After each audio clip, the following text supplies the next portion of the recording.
I don't know how many times neighbors have driven by my Modesto, California Zone 9B tropical garden and said, I am so surprised to see those beautiful plumerias in bloom year after year when I buy plumeria at one of the big box stores.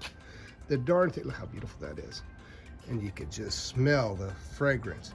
Anyway, they say they buy a plumeria at one of the big box stores and put it on their back patio only to get it dead in the spring or rotted out. And they ask, how do you do it? Well, there's a few tips I have, but first, hi, I'm Jeff, the Tropical Garden Guy.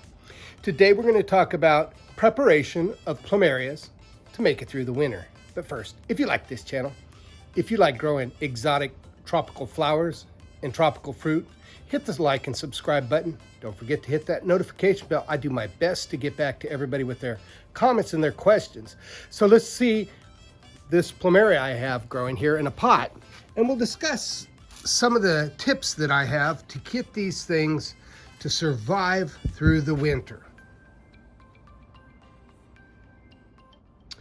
So let me tell you that this is a celandine plumeria. And in my opinion, it is the most hardy plumeria there is. This thing has regularly taken temperatures below freezing once it's gone dormant, and it doesn't get damaged by the cold. We're in November, and as you can see, it's still producing flowers, even though one of my tips is, in order to get it through the winter, you don't want to water it after October 1st. I have not watered this plumeria since October 1st. Look at this, how light it is. It's just, it may have got a little overspray, but it hasn't been watered in almost a month. And it hardens the plumeria plant off, and that's one of the keys. Look at that. See, it's not growing new leaves. It's going into this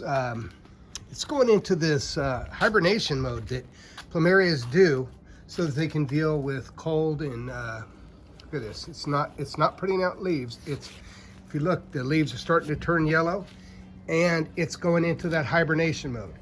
And once it's in the hibernation mode and appropriately dried off, it just stops. It just stops growing. It becomes almost inert. And take a look at that, my poinsettia from last year. It's just so beautiful, almost 6 feet tall.